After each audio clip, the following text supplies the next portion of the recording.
স্ত্রী পায় তোমার বেতন 50,000, আমার বেতন 50,000, তোমার চাইতে আমি কম কিসে? মশারিটা তুমি টানায় নাও, মশারিটা একটু তুমি টানা, কম কিসে? তোমার 50, আমার 50, সমস্যা কি? সমস্যা আছে? সমস্যা নাই। স্বামী পাই স্ত্রী মশারি টানার দায়িত্ব তো তোমার, যেহেতু তুমি স্ত্রী। ভাই এখন সমান অধিকার, তোমার বেতন 50, আমার বেতন 50, মশারিটা তুমি টানাও। দুইজনের ভিতরে এক পর্যায়ে লাগছে তখন ঝগড়া, কেউ আর মশারিটা নিতে চায় না। এখন স্বামী চিন্তা করতেছে এটারে যদি আমি ডাইরেক্ট মারি তাইলে তো আমার একটুবারে কানে ধরে উঠাইব আর বসাইব, যদি আমাকে কানে ধরে উঠায় আর বসায় আমার ইজ্জত যাবে। এটারে কৌশলে মারতে হবে, কৌশলে সাইজ করতে হবে। এখন স্বামী ডাকতে বলে স্ত্রী, ঝগড়া করে কি লাভ? ঝগড়া করে কোনো লাভ নাই, আসো আমরা একটা সমাধান করি। বলে কি সমাধান? বলে সমাধান হইল তুমি আর আমি দুইজনে লটারি দিব, কথা বলা যাবে না। লটারি দিচ্ছি, লটারি কি? কথা বলা যাবে না, কথা বন্ধ, রেডিমেড করছি, কথা বন্ধ। যে আগে কথা বলবে সেই মশারি টানাবে, যে আগে কথা বলবে সেই মশারি টানাবে। আচ্ছা ঠিক আছে, ভালো, সুন্দর সুন্দর যুক্তি, সুন্দর পরামর্শ। আচ্ছা ঠিক আছে, তাহলে রেডিমেড করছি চুপ। এইবার পাশ দিয়া যাচ্ছে চোরার দল, তিন চোরাই রাস্তা দিয়া যায়। এখন চোরাই তাদের কথোপকথন শুই না, কয় কি এই তো সুযোগ পাইছে। কি সুযোগ? বলে দুইজন সমানে টাকা ইনকাম করে, চুরি করার সুযোগ পাই না। আজকে এরা ওয়াদা করছে কথা বলবে না, কারণ কথা বললে মশারি টানাইতে হবে। দুইজনের ওয়াদা করছে কথা বলবে না, যে কথা বলবে সে মশারি টানাবে। এই যে সুযোগ, এই সুযোগে চুরি করতে হবে, কথা বলবে না।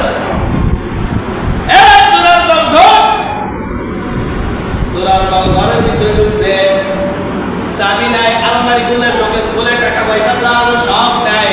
স্বামীও দেখতেছে, স্ত্রীও দেখতেছে, কিন্তু কথা বলে না। মশারি টানাবার বলে, মশারি টানানোর ভয় কথা বলে না।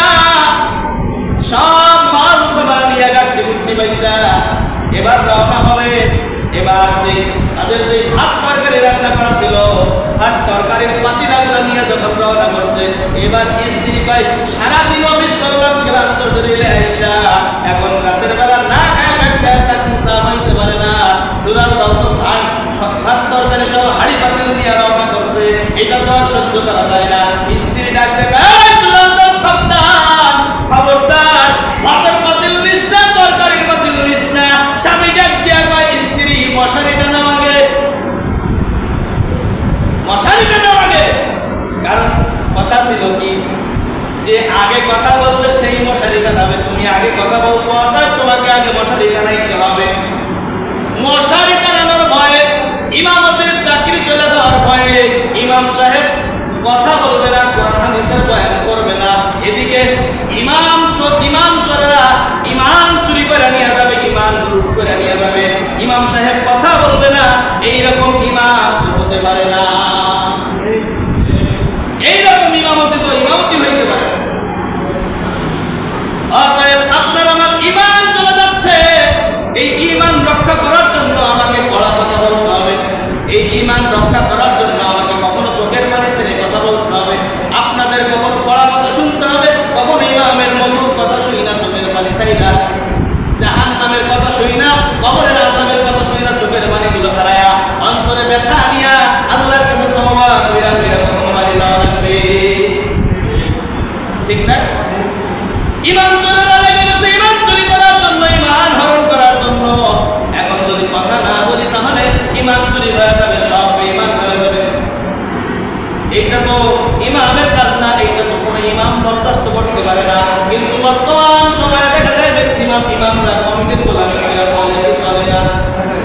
কমিটি তেমনি করে সামনে চলে, কোরআন হাদিসের বয়ান নাই, সঠিক বয়ান দিয়ে মানুষকে বোঝানোর মতন ক্ষমতা রাখে না, কারণ সেই শিক্ষা পর্যন্ত এই ইমামের মধ্যে নাই। অনেক জায়গায়, ম্যাক্সিমাম জায়গায় ইমাম আছে 2,000, 2,500, 3,000, 4,000 টাকা বেতনের ইমাম, কোন রকম একটু হাফেজ, কোন রকম একটু কারি সাহেব, বেশি বেশি হইলে দাওরা পাস, এই হলো ইমাম। আর এই কোয়ালিটির ইমাম দিয়ে একটা সমাজ পরিবর্তন হবে না। ইমাম চলে না, ইমাম চুরি করে নিয়ে যাবে, ইমাম সাহেব কথাও বলতে পারবে না। বুঝছেন আমার ভাইয়েরা? তাহলে আপনার আমার ইমান চলে না, লেগে গেছে ইমান চুরি করার জন্য। ইমান চুরি করে নিয়ে যাইতেছে কৌশলে, ছলে বলে করে কৌশলে ইমান চুরি করে নিয়ে যায়। এখন এই ইমান রক্ষা করার জন্য, ইমানের হেফাজত করার জন্য আপনাকে আমাকে সতর্ক হতে হবে, সজাগ হতে হবে। ঘুমায় থাকার দিন নেই, ঘুমায় থাকলে চলবে না। ঘুমায় থাকলে চলবে? কি কর? আমরা তো ঘুমায় গেছি, জিমায় গেছি। হুজুর অনেক বয়ান শুনছি, অনেক যুদ্ধ জিহাদ সংগ্রাম করে আসছি, এই পর্যন্ত আসছি, এখন আর যুদ্ধ জিহাদ করতে ভালো লাগে না, এখন আর সংগ্রাম করতে ভালো লাগে না, এখন আর কথা বলতে ভালো লাগে না, এখন আর অন্যায়ের বিরুদ্ধে প্রতিবাদ করতে ভালো লাগে না। কারণ অন্যায়ের বিরুদ্ধে প্রতিবাদ করতে গেলেই শত্রু হইতে হয়, অন্যায়ের বিরুদ্ধে কথা বললেই শত্রু হইতে হয়, অন্যায়ের বিরুদ্ধে প্রতিবাদ করলে আমার ঘরের মাল সামানা চুরি করে নিয়ে যায়, ঘরের মাল সামানা শুধু চুরি করে নিয়ে যায় না, ইমানও চুরি করে নিয়ে যায়। কারণ মাল সামানা যখন চুরি নিয়ে যায়, মাল হারায় যায়, ইমান হারায় না, কথা পায় না। সম্পদ হারায় অনেক মানুষ অনেক সময় ইমান হারায় যায়, বেঈমান হয়ে যায়। আমার বাচ্চা অসুস্থ, বাচ্চা অসুস্থ হইতেই পারে, অত স্বাভাবিক ব্যাপার। এর জন্য আমাকে কোন গোসাই দরবারে যেতে হবে নাকি? হ্যাঁ, কি করে গোসাইয়ের কাছে গেলে বাচ্চা অসুস্থ ভালো হয়ে যাবে? আমাদের এলাকার মানুষ ওই চলে যায় শাসি বলে বিশ্বাস করে, গোসাই দরবারে যায় সারা রাত মসজিদ দিয়া সকালবেলায় সমস্ত বুঝতে পারি আসে। আমাদের এলাকার মানুষ আবার তারা দাবি করে আমরা ইমানদার, আমাদের ইমান আছে। তোমার ইমান যা ছিল ছিল সঠিক, কিন্তু তোমার ইমান তো গোসাই দরবারে দিয়ে আসছো, আমাকে আমাকে আমি বিয়ে করছি 2013 সালে মে মাসের 10 তারিখ। বাচ্চা কাচ্চা হয়েছে অনেক দেরিতে, আল্লাহ চাইছেন দেরিতে, তাই দেরিতে। আমাকে আমার এলাকার মানুষেরা পরামর্শ দিতে বলতেছি যে তুমি একটু কুসুন্ত ভৈরীর কাছে যাও, কুসুন্ত ভৈরীর কাছে কিন্তু বাচ্চা, বুঝলেন? বাচ্চা দেওয়ার মালিক কি কুসুন্ত ভোগী? বাচ্চা দেওয়ার মালিক কে? আলোচনা আওয়াজ করে বলেন কে? রোগ দেওয়ার মালিক কে? রোগের শিফা দেওয়ার মালিক কে? তাহলে গোসাই দরবারে কেন দৌড়ায়? গোসাইয়ের কাছে কেন যায়? গোসাই রোগ ভালো করতে পারবে? গোসাই রোগ ভালো করার ক্ষমতা রাখে না। আর গোসাই তো সে নিজেই শিরিকের মধ্যে লিপ্ত হয়ে আছে, সে নিজেও শিরিকের মধ্যে লিপ্ত, আপনাকে আমাকেও শিরিকের মধ্যে লিপ্ত করতে চায়। আমার ভাইরা এবার আসুন, তাহলে ইসলামকে বেইজ্জতি করেছি আমরা, ইসলামকে প্রকাশিত করেছি আমরা। ইসলামকে তারা আগে প্রকাশিত করে নাই, ইসলামকে তারা আগে বেইজ্জতি করে নাই। ইসলামকে বেইজ্জতি করার সুযোগটা আপনি আমি করে দিয়েছি। কারণ এখন আমার আপনার বাড়িতে জন্মদিনে গান বাজে, কথা বলে না, আকিকায় গান বাজে, মুসলমানিতে গান বাজে, বিয়ে শাদীতে গান বাজে, এই সব বাজায় বাজায়া আজকে আমরা তাদেরকে দেখায় দিছি। এখন তারা আর আমাদেরকে সম্মান দিতে চায় না, তারা এখন আর আমাদেরকে মূল্যায়ন করতে চায় না, তারা এখন আর আমাদেরকে মূল্য দিতে চায় না। আমরা নামাজের টাইমে থাকলেও তারা এখান থেকে গান বাজাইতে বাজাইতে চায়। যদি আমরা বন্ধ করতে পারি তাহলে তারা বন্ধ করতে বাধ্য হবে, আর আমরা বন্ধ করবো না তাহলে তারাও বন্ধ করবে না। এখন সিদ্ধান্ত নিতে হবে আপনাকে আমাকে যে আপনি আমি কি ইহুদি খ্রিস্টান নাসারাদের মিল্লাতের উপরে চলবো, না আমার আপনার রাসূল সাল্লাল্লাহু আলাইহি ওয়াসাল্লাম যে মিল্লাত রেখে গেছেন সেই মিল্লাতের উপরে চলবো। এই সিদ্ধান্ত নিতে হবে আপনাকে আমাকে। সিদ্ধান্ত নিতে ভুল করবো, সব ভুল হয়ে যাবে। ভবিষ্যৎ প্রজন্ম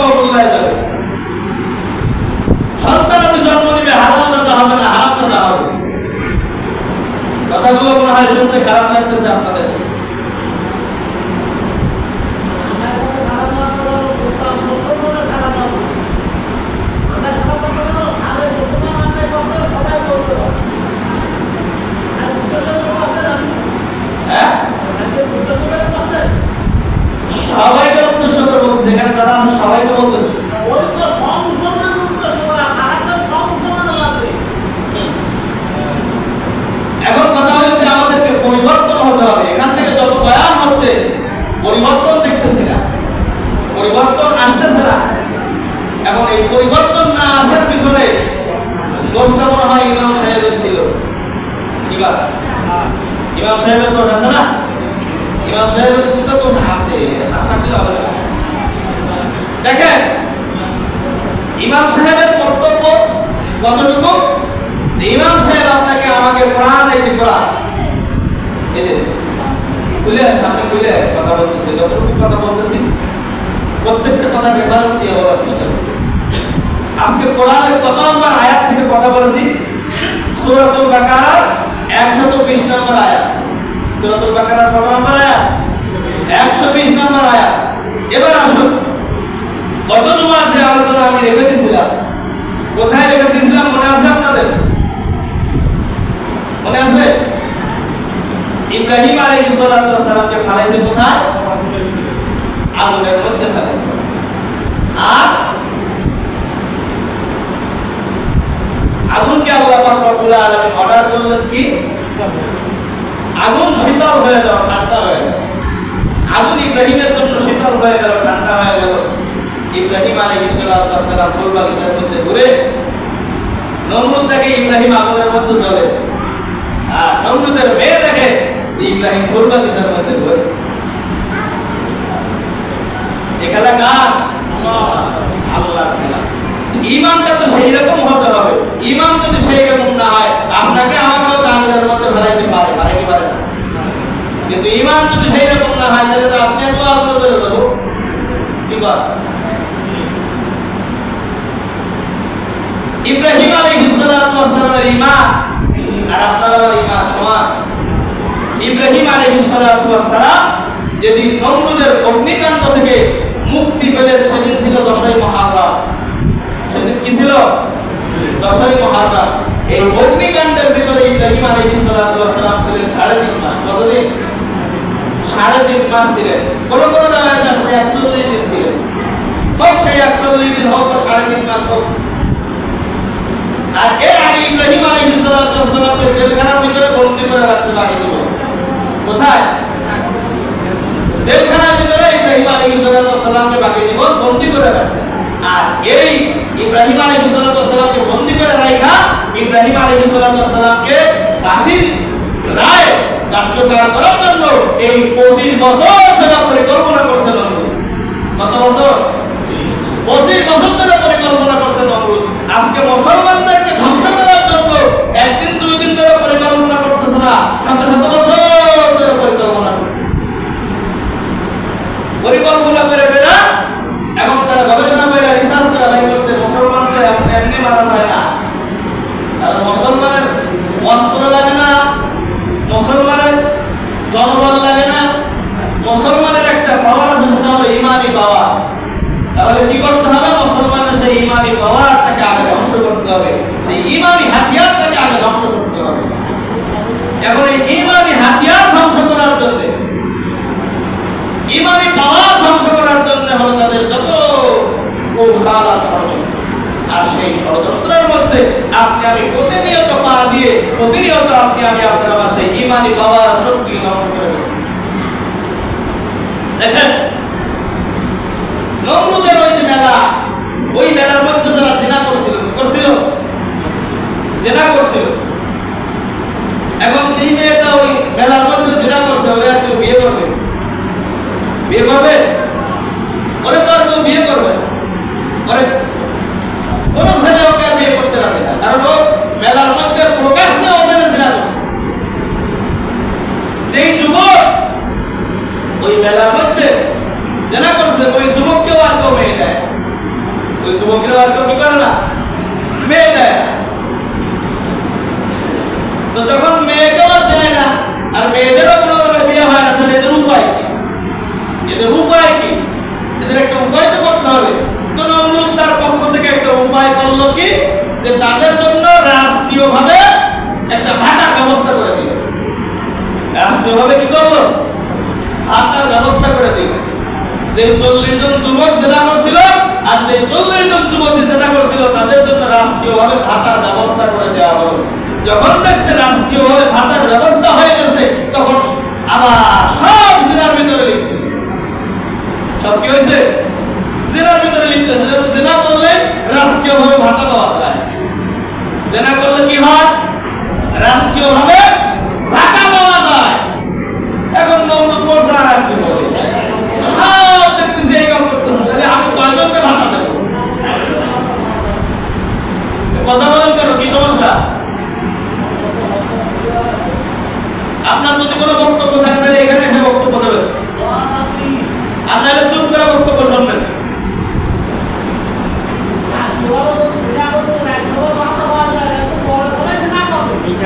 আমার কথা আপনি বুঝতেছেন না আমি কি বলতেছি? কথা মাথায় যেতে দিবেন না। কথা বলতেছি, মন করা কোনো কথা বলতেছি না, বুঝছেন?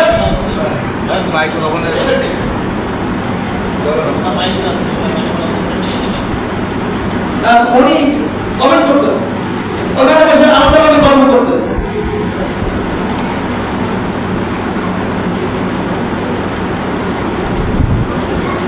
এখন নমরুদ একটা বেকায়দায় পড়ে গেছে, সব দিনের ভিতরে এখন কি করা যায়? এখন পরামর্শ বসলো, পরামর্শ বৈশা এবার সিদ্ধান্ত হইল যে 40 জন যুবক ওইখানের মধ্যে জেনা করছে, এই 40 জন যুবকের দাড়ি ছেঁচে দাও। নাউযুবিল্লাহ বল। এই 40 জন যুবককে চিহ্নিত করার জন্য 40 জন যুবকের দাড়ি ছেঁচে দাও। আর যে 40 জন যুবক ওইখানে জেনা করছে, ওই 40 জন যুবককে চিহ্নিত করার জন্য ওদের কপালে টিপ লাগায় দাও। আজকে মুসলমানের মেয়েদের কপালে টিপ আছে না নাই? এ মুসলমান দাড়ি ছাঁচো, মুসলমান দাড়ি ছাঁচার ইতিহাস জানো না? দাড়ি ছাঁচা এর আগ পর্যন্ত দুনিয়ার মানুষ জানতো না দাড়ি ছাঁচার কথা, ওইখান থেকে শুরু হয়েছে দাড়ি ছাঁচার কথা। এর আগে দুনিয়ার মানুষ জানতো না। তাহলে আমি তো জেনা করি নাই জীবনে, অথচ আমি তো দাড়ি ছাঁচার প্রমাণ দিচ্ছি যে আমি জেনাকার। তাহলে আমি ভুল করতেছি কিনা বলেন? তাহলে আমার নিজের কথা, আমি আমার নিজের অস্তিত্ব সম্পর্কে আমার ধারণা নাই, আমার জ্ঞান নাই, কারণ আমি ধর্ম ইসলামী জ্ঞান আমার মধ্যে নাই। ইসলাম নিয়ে আমি পড়াশোনা করি না, ইসলাম নিয়ে আমি স্টাডি করতে চাই। এজন্য সকলের কাছে দেখেন আল্লাহ পাক রব্বুল আলামিন কোরআন নাযিল করেছেন, কোরআনের সর্বপ্রথম যে শব্দ আল্লাহ পাক রব্বুল আলামিন নাযিল করেছেন সেটা হলো ইকরা, মানে কি? পড়ো। ইকরা মানে কি? পড়ো। তাহলে আপনাকে আমাকে পড়তে হবে। কি পড়বেন? আপনার আমার অস্তিত্ব কোথায় ছিল? কোথা থেকে আপনার আমার উৎপত্তি হলো? কেমনে আমি দুনিয়াতে আসলাম? এগুলো আপনার আমার জানার দরকার আছে না? তাহলে জানবো কেমনে? যদি পড়াশোনা না করতে জানবো কেমনে? পড়াশোনা করার দরকার আছে কিনা? এজন্য আপনাকে আমাকে পড়াশোনা করতে হবে। আপনি আমি তো পড়াশোনা করি না, আপনার আমার সন্তানদেরকেও পড়াশোনা করাইতে চাই না। এইগুলো আপনাকে আমাকে জানতে হবে যে এর ইতিহাস কোথায়, এর গোড়া কোথায়, ঘাট কোথায়, কেমনে কি হইল। তাহলে ওইখানে যারা অপকর্ম করছে তাদেরকে দাড়ি ছেঁচে দিয়ে তাদেরকে চিহ্নিত করা হয়েছে। যারা যে মহিলারা অপকর্ম করছে সেই মহিলাদের কপালে টিপ করে তাদেরকে চিহ্নিত করা হয়েছে। আজকে আমাদের ভিতরে এই সংস্কৃতি ঢুকছে না ঢোকে না? তাহলে এই সংস্কৃতি আমাদেরকে পরিহার করা লাগবে কিনা? লাগবে কিনা? এই সংস্কৃতি আমাদেরকে অবশ্যই পরিহার করতে হবে। আরেকটা কথা বলে শেষ করে দিচ্ছি, বোরকা ইসলামের একটা পোশাক। বোরকা কিসের পোশাক? ইসলামের পোশাক। টুপি দাড়ি জুব্বা এগুলো ইসলামের পোশাক। এখন আমি এই টুপি দাড়ি জুব্বা এগুলো এই ইসলামের পোশাক পরিধান করে আমি যদি এখানে কোনো অন্যায় কাজ করি, ছেড়ে দিবেন আপনারা? বলে ছেড়ে দিবেন না? আমার যেমন আপনারা শাস্তির ব্যবস্থা করবেন, ঠিক কি? তো এরকম ভাবে সমাজের মধ্যে যদি কেউ এই টুপি দাড়ি পরে যদি অন্যায় কাজের ভিতরে লিপ্ত হয়, তাকে আমরা তিরস্কার করি কি করি না? কিন্তু আমরা দেখেছি যে এই বিগত 2-1 দিন আগে রাতের বেলা বোরকা পরে যায় যাত্রা বেলায় হাজির আছে। তুমি যাত্রা দেখতে যাও, কোনো সমস্যা নাই। বোরকার বেইজ্জতি করলে কেন? ইসলামের বেইজ্জতি করলে কেন? এই বেইজ্জতি করার অধিকার তোমাকে কে দিয়েছে? অতএব সকলের কাছে উদাত্ত আহ্বান থাকবে এটাই, ইসলামের বেইজ্জতি হয়, ধর্মের বেইজ্জতি হয়, ধর্ম কুলুষিত হয়, এইরকম কোন কাজ যেন আমাদের থেকে সাবিত না হয়, প্রকাশ না হয়। রাজি আছেন তো?